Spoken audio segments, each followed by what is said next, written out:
Carnet de mode qui vient d'être lancé il y a quelques jours, est un premier site où vous pouvez soutenir des collections de créateurs en investissant par l'achat.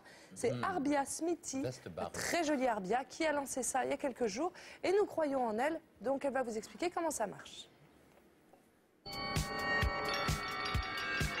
C'est quoi le point de départ de Carnet de mode? Au départ, c'était un blog personnel sur les choses que je voyais dans les vitrines, que je ne pouvais pas m'offrir. Maintenant, carnetdemode.com, c'est devenu une vraie plateforme de crowdsourcing. Donc là, les internautes deviennent de nouveaux producteurs financiers. Là, il se transforme carrément en acheteur-investisseur.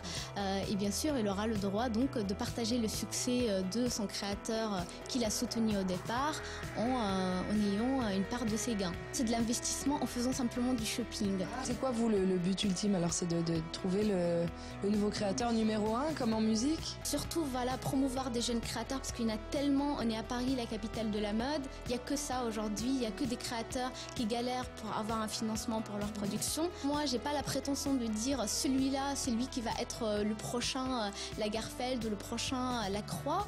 Je mise en fin de compte sur la passion du public pour la mode et à son instinct pour dire qui va réussir après. Mon rêve ultime d'avoir un jour la Fashion Week Carnet de mode où tous les gens qui vont venir sont vraiment les investisseurs, c'est-à-dire les premiers acheteurs de leur collection. Parce qu'aujourd'hui, ce sera eux au premier rang. Exactement, parce que c'est eux qui ont financé, qui ont investi, et pas la presse. Anna Wintour, elle est au 10e rang du coup. Oui, oui. Alors, c'est donc Arbia qui choisit.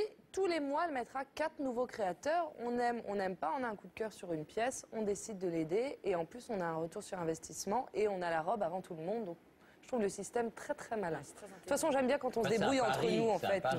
Entre amis, entre connexions, c'est pas mal. Burkiblog.